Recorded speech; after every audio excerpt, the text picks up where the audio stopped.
Well, Bruce Willis dropped in the other day. And now Bruce Willis. Bruce Willis. Oh, no. You are so cool. You are really cool. What if I told you that one of Hollywood's toughest action heroes can no longer speak? The man who saved the world in Die Hard, who made us laugh and cry in countless movies, is now fighting the hardest battle of his life. And this isn't a movie script. This is real life, and it's breaking millions of hearts around the world. Today, we're going to talk about Bruce Willis and the heartbreaking news that changed everything for him and his family. But before we dive into the difficult parts, let me take you on a journey through the amazing life of a man who overcame incredible challenges to become one of the biggest stars on Earth. Bruce Willis wasn't always the confident action hero we know and love. In fact, his story starts with a little boy who couldn't even speak properly. Born on March 19, 1955, in a small German town, Bruce came into the world during a time when everything was complicated. His father was an American soldier, and his mother was German. When Bruce was just 2 years old, his family packed up everything and moved to New Jersey. Imagine being a little kid, suddenly thrown into a completely different world. Bruce didn't just have to learn a new place. He had to figure out where he belonged. His family didn't have much money. His dad worked with metal, and his mom took small jobs at banks just to make ends meet. But the hardest part wasn't the money. It was something else entirely. When Bruce was around 6 years old, something happened that would shape his entire childhood. He developed a terrible stutter. Words would get stuck in his throat like they were trapped behind a wall. He would try to say something simple, and nothing would come out right. The other kids at school were cruel. They gave him a mean nickname, Buck Buck, and laughed at him every time he tried to speak. Picture this little boy standing in front of his class, try to answer a question, and the words just won't come. Sometimes it took him several minutes just to get one sentence out. He would get so frustrated and embarrassed that he would lash out with his fists, try to defend himself the only way he knew how. But fighting didn't fix his speech. It just made him feel more alone. School became like a battlefield for Bruce. He would skip classes just to avoid being called on by teachers. He became the class clown, pulling pranks and being silly, hoping that if he made people laugh, they wouldn't notice when he couldn't get his words out. By the time he reached high school, things seemed hopeless. He was the kid who couldn't speak properly, and he felt like he would never fit in anywhere. But then something magical happened. When Bruce was about 15 years old, he decided to join the drama club. Nobody expected much from the stuttering kid who got into fights and skipped classes. But the moment Bruce stepped onto that stage and started reading lines from a play, something incredible happened. The stutter disappeared. Just like that, like someone had flipped a switch. For the first time in his life, Bruce could speak clearly and confidently. The words flowed out of him like water from a dam that had finally burst open. Teachers were amazed. Other students stopped laughing and started listening. Bruce realized that when he pretended to be someone else, when he became a character, his real voice could finally be heard. This discovery changed everything for Bruce. Acting didn't just give him a hobby or a way to pass time. It gave him back his voice. It gave him confidence. By 1973, he had become student council president. The same kid who used to hide from speaking in public was now leading his entire school. Even though some kids still made fun of him, he didn't care anymore. He had found something that made him feel alive and powerful. After high school, Bruce went to college to study theater. He got help from professors who taught him special techniques to control his speech. But by 1977, Bruce was tired of sitting in classrooms. He wanted to chase his dreams in the real world. So he packed up his few belongings and moved to New York City with almost no money and no connections. Life in New York was brutal for young Bruce. He worked long hours as a bartender just to afford tiny apartments and sometimes had to sleep on friends' couches. But even while mixing drinks and cleaning glasses, Bruce never gave up on his dream. He would turn the bar into his own little stage, making customers laugh with his jokes and stories. He even played the harmonica for tips and skated to work to save money on transportation. The rejections were constant and painful. In his first year alone, Bruce faced over 100 no responses from casting directors and agents. He would go to audition after audition, pouring his heart into every performance, only to be told he wasn't what they were looking for. Some nights, when money was really tight, he had to sleep on park benches. But he kept going because he knew that somewhere deep inside, he had something special to offer the world. Finally, in 1977, Bruce got his first real role in a play called Heaven and Earth. The pay was terrible, barely enough to buy food, but it was a start. He began getting small parts in commercials and tiny roles in movies. In 1980, he even got to appear briefly in a scene with the legendary Frank Sinatra. Each role was like a stepping stone, leading him closer to his dream.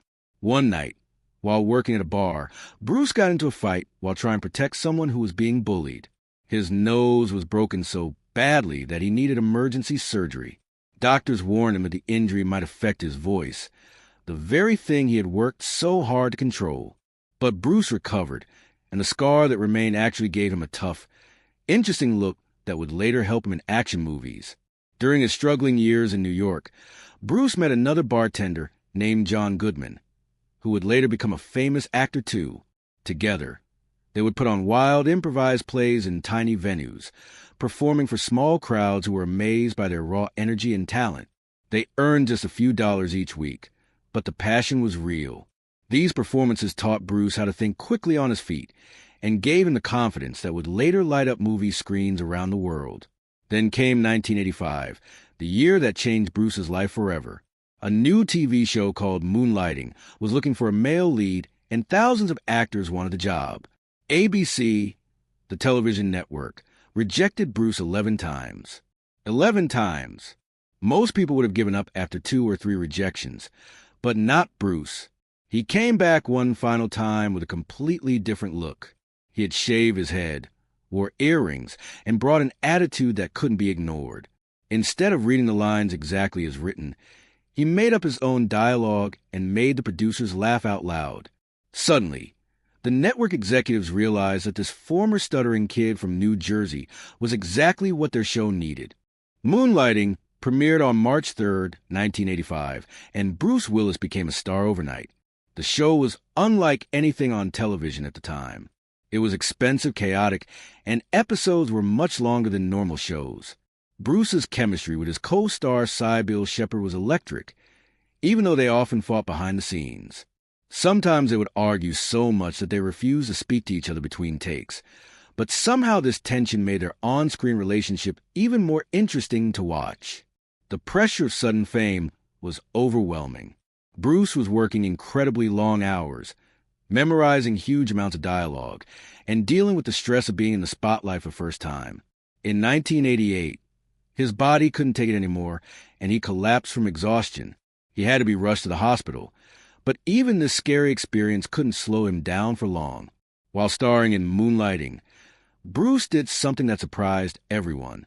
He released a music album called The Return of Bruno in January 1987. Nobody expected a TV star to become a recording artist, but Bruce's album was actually successful. It sold over 500,000 copies, and even reached number 2 on the music charts in England. Critics didn't like it, but fans loved hearing Bruce sing classic songs in his own unique style. But Moonlighting was taking a toll on everyone involved. Each episode cost over $1 million to make, which was enormous for a TV show at that time. When Sybil Shepherd became pregnant in 1987, it caused major delays in filming. Then in 1988, a writer's strike nearly shut down the entire show. On May 14, 1989, after 4 incredible years, Moonlighting finally came to an end. Bruce had given everything he had to the show, and it had made him famous. But he was exhausted and ready for something new. That something new turned out to be bigger than anyone could have imagined. A movie script called Die Hard was floating around Hollywood, and all the biggest action stars had already turned it down. Arnold Schwarzenegger said no. Sylvester Stallone passed on it. Even Frank Sinatra was offered the role because the story was technically connected to an old movie he had starred in decades earlier. He wasn't interested either. Then, out of nowhere, the studio decided to offer the role to Bruce Willis. People in Hollywood thought the executives had lost their minds. Bruce was known as the funny, charming guy from Moonlighting, not as an action hero. Even more shocking was the salary they offered him. $5 million. That was the kind of money usually reserved for the biggest movie stars in the world, like Robert Redford or Dustin Hoffman. Filming began in late 1987, mostly inside a real skyscraper called Fox Plaza in Los Angeles. Nobody had any idea that this movie would become one of the greatest action films ever made. When Die Hard was released on July 15, 1988, it exploded at the box office, making over $140 million worldwide and turning Bruce Willis into a genuine action hero. But success came with a price. During one of the movie's many explosive scenes, a detonation went off too close to Bruce, causing permanent hearing damage in his left ear. He kept this injury secret at the time because he didn't want to interrupt filming. But years later, it was revealed that his hearing never fully recovered. This injury would become part of the health problems that would follow him for the rest of his life. What made Die Hard so special wasn't just explosions and stunts. It was Bruce's performance as John McClane, a regular guy caught in an impossible situation. He didn't look like a superhero. He looked like someone you might meet at the grocery store or at your kid's school. He got hurt, he bled, he was scared, and he made mistakes. Audiences loved him because he felt real and relatable. Just 1 year after Die Hard made him an action star, Bruce surprised everyone again by taking a very different kind of role. He agreed to be the voice of a talking baby in a movie called Look Who's Talking. It sounded like a silly idea, but Bruce was smart about the deal he made. Instead of just taking a flat fee, he negotiated to receive a share of the movie's profits. For just 4 days of voice recording work, Bruce earned $10 million. The movie itself cost less than $10 million to make, but it ended up earning almost $300 million worldwide. Bruce's voice, full of charm and humor, made the talking baby character lovable to families everywhere. The movie became so popular that they made sequels, and Bruce earned another $10 million for the second film. This success showed that Bruce wasn't just lucky. He was also very smart about his career choices. He understood that taking risks and trying different types of roles could lead to big rewards, both creatively and financially. In 1989, Bruce decided to try something completely different again. He starred in a quiet, emotional movie called In Country, about a Vietnam War veteran living in a small town. Bruce grew a mustache and played the role with deep, quiet pain. The character reminded him of his own father, who had fought in the Korean War, and maybe that personal connection made his performance feel more real and honest. Critics liked the movie and gave it good reviews, but audiences didn't show up to theaters. The film only made a few $1 million, which was considered a failure compared to his other movies. But Bruce didn't care about the money. He was proud of performance, and it showed that he was willing to take artistic risks, even if it meant walking away from guaranteed hits. By 1990, Bruce was ready to return to action. Die Hard 2 hit theaters on July 4th, and this time Bruce knew exactly what he was worth. He negotiated for $7.5 million up front, plus percentage of profits. The movie earned over $240 million worldwide, even more than the original Die Hard. Behind the scenes, Bruce fought with the director about keeping the action realistic.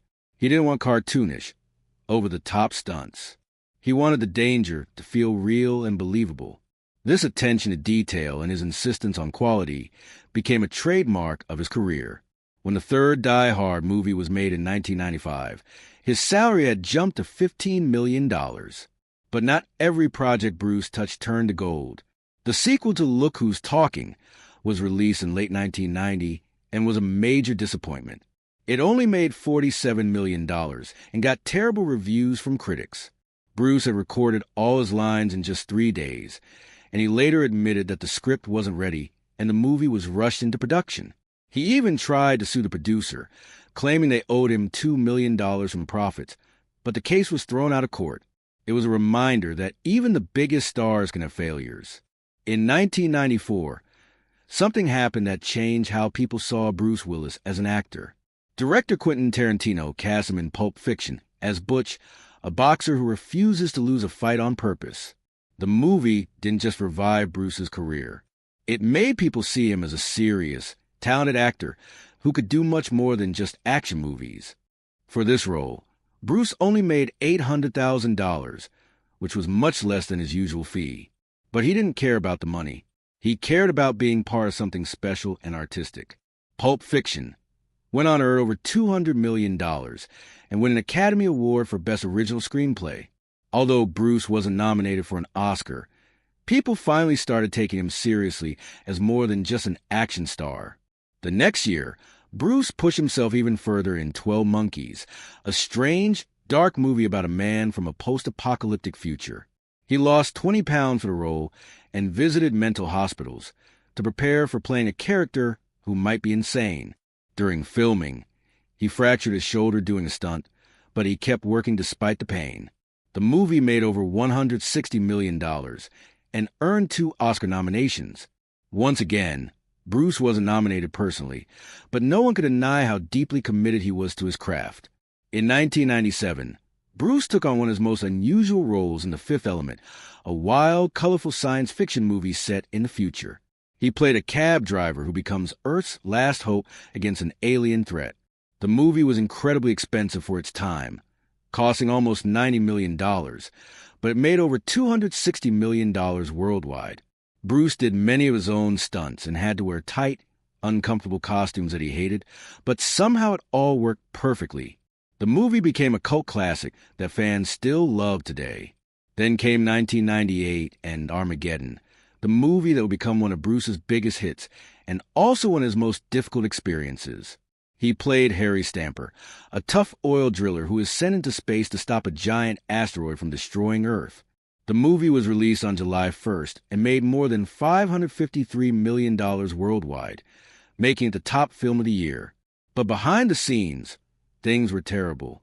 Bruce fought constantly with director Michael Bay over scenes that were cut from the movie, especially the emotional family moments that Bruce thought were important. He also argued with producer Jerry Bruckheimer and later said that the entire filming experience was miserable and stressful. Despite all the problems, Bruce managed to improvise one of the film's most touching scenes, a tearful goodbye that helped audiences connect emotionally with the story. The movie received 4 Oscar nominations, but ironically, Bruce was given a Razzie Award for Worst Actor in 1999. It was a strange twist for such a huge success. While his career was soaring, Bruce's personal life was also making headlines. In 1987, he met actress Demi Moore at a movie screening while she was engaged to another man. But just 4 months later, on November 21st, 1987, Bruce and Demi got married in Las Vegas. Demi later said the wedding wasn't even planned. They were on their way to gamble when Bruce suddenly suggested they just get married right then and there. A month later, they had a proper ceremony with about 100 guests, including the famous singer Little Richard as a person who performed the wedding ceremony. The quick Las Vegas wedding cost less than $1,000, but it marked the beginning of one of Hollywood's most talked-about relationships. Bruce and Demi became parents to 3 daughters, Rumor in 1988, Scout in 1991, and Tallulah in 1994. They tried to balance their movie careers with raising their children by taking turns accepting roles, but fame brought enormous stress to their marriage. Demi earned a record-breaking $12.5 million for the movie Striptease in 1996, but rumors of affairs began to surround both of them. Bruce was linked to models, and Demi was linked to her co-stars. In 1998, after 11 years of marriage, Bruce and Demi separated. Their divorce was finalized in October 2000. On the surface, the split looked peaceful and friendly, but behind closed doors, they fought over their $200 million fortune. Bruce ended up paying Demi up to $90 million, making it one of the most expensive Hollywood divorces ever. They also had to work out custody arrangements for their 3 daughters. Bruce told Rolling Stone magazine that they stayed friends for the sake of their children, but sources said it wasn't always easy. Demi kept their ranch in Idaho, where she raised the girls most of the time. Despite the divorce, the 2 managed to maintain a relationship that would surprise many people in years to come. In 1999, Bruce starred in The Sixth Sense, a quiet thriller that took the entire world by surprise. He played a child psychologist named Malcolm Crowe, and the movie had a twist ending that nobody saw coming. Crowe had been dead the entire time, and only the audience realized it in the final moments. The film made nearly $673 million worldwide and stayed at #1 at the box office for 5 straight weeks. It became the second biggest movie of 1999, just behind Star Wars, The Phantom Menace. Bruce kept the movie's secret twist from almost everyone, including his own family, and even improvised scenes to make his character feel more real and believable. Although he didn't get an Oscar nomination, the role gave his career another major boost and proved that he could carry a quiet, psychological thriller just as well as a loud action movie. As the new millennium began, Bruce's life took some interesting turns. In 2009, he surprised everyone by marrying British model Emma Hemming. They had met 2 years earlier, and despite their 24-year age difference, he was 54, she was 30, they fell in love. They got married in a private ceremony at his home in Turks and Caicos on March 21st. Demi Moore and his 3 daughters were there to celebrate with them. A few days later, Bruce and Emma made their marriage official in a ceremony in Beverly Hills. 10 years later, they returned to that same beach where they first got married to renew their vows, this time with all 5 of Bruce's daughters watching. It was peaceful, beautiful, and represented a second chance at lasting happiness. Bruce and Emma had 2 daughters together, Mabel in 2012 and Evelyn in 2014. Bruce was now a father of 5 girls, and he seemed to love every minute of it. He was often photographed taking his daughters to school, attending their sports games, and just being a regular dad despite his fame. But even with all this happiness, Bruce continued to face challenges. In 2015, intruders tried to break into their ranch in Idaho. The break-in was stopped before anyone was hurt, but it was terrifying for the entire family. Security was immediately upgraded with gates, cameras, and armed guards, costing around $500,000 every year. What made the situation even scarier was that one of the intruders was caught with personal photos of the Willis family, suggesting that this wasn't a random crime. Bruce, who had always seemed fearless on screen, took private defense training after this incident. Their peaceful ranch became more like a fortress. Fame, it seemed, came with dangers that most people never had to worry about. Throughout the 2010s, people began to notice that Bruce was appearing in more and more low-budget movies that went straight to video instead of being released in theaters. These films had titles like Vice and Extraction, and many of them seemed to be made quickly with small budgets. Bruce would sometimes appear in 4 or 5 of these movies in a single year. At the time, some people thought Bruce was just trying to make easy money. But looking back now, these roles were actually early signs of something much more serious. People close to productions began noticing that Bruce seemed confused sometimes. He would forget lines or need to use an earpiece to hear his dialogue. Some directors had to use body doubles or shoot around his difficulties. In March 2022, Bruce's family made an announcement that shocked the world. They released a statement saying that Bruce had been diagnosed with aphasia, a brain condition that affects a person's ability to speak, understand language, read, and write. At age 67, Bruce was stepping away from acting immediately. Aphasia can be caused by strokes, brain injuries, or degenerative diseases. For an actor whose entire career was built on his ability to deliver lines with perfect timing and emotion, this diagnosis was devastating. Suddenly, all those strange performances in recent films made perfect sense. Bruce hadn't been lazy or just collecting paychecks. He had been struggling with a serious medical condition while trying to continue working. The news hit fans around the world like a punch to the stomach. Bruce Willis, the man who had entertained millions of people for decades, could no longer do the thing he loved most. Emma later revealed that she had initially thought Bruce was just becoming distant and moody, but she didn't realize it was actually his brain changing due to the disease. By February 2023, the family received even worse news. Doctors confirmed that Bruce's aphasia had progressed into frontotemporal dementia, a rare and incurable disease that slowly destroys the parts of the brain responsible for personality, language, and movement. This type of dementia is particularly cruel because it often affects people who are still relatively young and healthy in other ways. Frontotemporal dementia is different from Alzheimer's disease. While Alzheimer's mainly affects memory at first, frontotemporal dementia changes personality and behavior. People with this condition might become impulsive, lose their social filters, or have difficulty controlling their emotions. They might not recognize family members or understand where they are. Eventually, they lose the ability to speak, walk, or take care of themselves. Emma described watching the man she loved slowly disappear. His once lively personality began to fade. His movements became slower and less coordinated. He spoke less and less until eventually he barely communicated at all. For someone who had built his entire life around communication and performance, this must have been incredibly frustrating and frightening. On August 15th, 2025, Bruce's family made one of the most difficult decisions of their lives. Bruce moved into a specialized care facility not far from his family's home. Emma later called it the hardest decision she had ever had to make, but it became necessary as Bruce needed round-the-clock medical care that the family couldn't provide a home.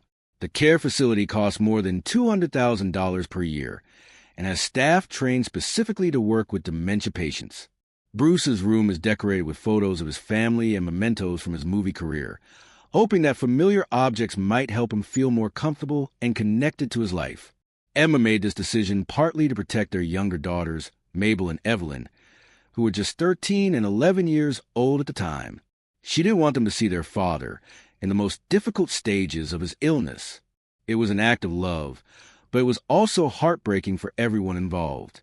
The family visits Bruce often, sharing meals and trying to create moments of joy when they can. Sometimes Bruce will laugh, that same booming, unmistakable laugh that fans remember from his movies. Sometimes he'll hear a song from his 1987 album, The Return of Bruno, and something will light up in his eyes for just a moment. These brief moments of connection are precious to his family, but they're also painful reminders of everything the disease has taken away. By mid-2025, Bruce could no longer speak at all. The man who once commanded movie screens with just his voice, who had overcome a childhood stutter to become one of Hollywood's most recognizable stars, had lost his ability to communicate with words. He now communicates through gestures, facial expressions, and rare smiles. Emma has become an advocate for dementia awareness, sharing her family's story to help other people going through similar experiences. She's been honest about how difficult it is to watch someone you love disappear gradually, and how hard it is to explain to young children why their father can't be the same person he used to be. The entertainment industry has rallied around Bruce and his family. His die-hard co-stars have sent messages of support. Directors he worked with have shared stories about his professionalism and kindness on movie sets. Fans around the world have expressed their love and gratitude for all the joy he brought to their lives through his performances. What makes Bruce's story even more touching is how his blended family has come together during this difficult time. Demi Moore, his ex-wife, has been a constant source of support. She frequently visits Bruce and helps Emma with their daughters. The fact that these two women, who could have been bitter rivals, instead became allies in caring for the man they both love, shows the kind of person Bruce must be to inspire such loyalty and affection. Bruce's three older daughters, Rumor, Scout, and Tallulah, have also been open about their father's condition, sharing their own struggles with watching him change. They've talked about the importance of cherishing the good moments and holding on to memories of who their father was during his healthiest years. The disease has not just affected Bruce and his immediate family. It has impacted everyone who worked with him over the years. Stunt coordinators remember his dedication to doing his own action sequences. Directors recall his ability to improvise and bring unexpected moments of humor or emotion to scenes. Co-stars have shared stories about his generosity and kindness off-camera. Perhaps most heartbreaking of all is knowing that Bruce may not fully understand his own legacy. The man who brought John McClane to life, who made audiences laugh and cry and cheer, may not remember the joy he brought to millions of people around the world. But his family is determined to keep his memory and his achievements alive. Emma has said that she wants Mabel and Evelyn to know their father as the vibrant, funny, talented man he was, not just as the person they see now struggling with illness. She shows them his movies, tells them stories about his career, and makes sure they understand how much he accomplished and how much he was loved by fans everywhere. The Willis family's journey with dementia is far from over. Frontotemporal dementia is progressive, which means it will continue to get worse over time. There is currently no cure and no treatment that can significantly slow its progression. Families dealing with this disease often feel helpless, watching their loved ones slip away gradually while being unable to do anything to stop it. But Bruce's story is also one of incredible resilience and love. From a stuttering child who couldn't speak properly to one of the world's biggest movie stars, his life has been a testament to the power of never giving up on your dreams. Even now, in his illness, he is surrounded by people who love him unconditionally and who are committed to making sure he is comfortable and cared for. His legacy in Hollywood is secure. Movies like Die Hard, Pulp Fiction, The Sixth Sense, and Armageddon will continue to entertain audiences for generations to come. Future actors will study his performances to learn about timing, screen presence, and the art of making characters feel real and relatable. But perhaps more importantly, Bruce Willis's story reminds us all about what really matters in life. Fame and fortune are wonderful, but they mean nothing without the love of family and friends. The way his loved ones have rallied around him during his illness shows that the relationships we build and the kindness we show to others are the things that truly last. Bruce Willis may no longer be able to speak, but his life speaks volumes about courage, determination, and the power of never giving up. From a boy who couldn't get words out to a man who entertained the world with his voice and presence, his journey has been extraordinary. And even though his story is ending differently than anyone would have chosen, it's still a story worth celebrating and remembering. So the next time you watch Die Hard or any of Bruce Willis's other movies, remember that you're not just watching an actor. You're watching someone who overcame incredible odds, who turned his weaknesses into strengths, and who brought joy to millions of people despite facing challenges that would have defeated others. Bruce Willis may be fighting his toughest battle now, but he's not fighting it alone. He's surrounded by love, and his legacy will live on forever in the hearts of everyone who was touched by his work and inspired by his story. If this story touched your heart the way it touched mine, please hit that like button to show your support for Bruce Willis and his family. Share this video with your friends and family members who grew up watching his movies and who have been inspired by his journey. And don't forget to subscribe to our channel for more stories about the people who have shaped our world through their talent, courage, and determination. Together, we can make sure that heroes like Bruce Willis are never forgotten, and that their stories continue to inspire future generations to never give up on their dreams, no matter how impossible they might seem.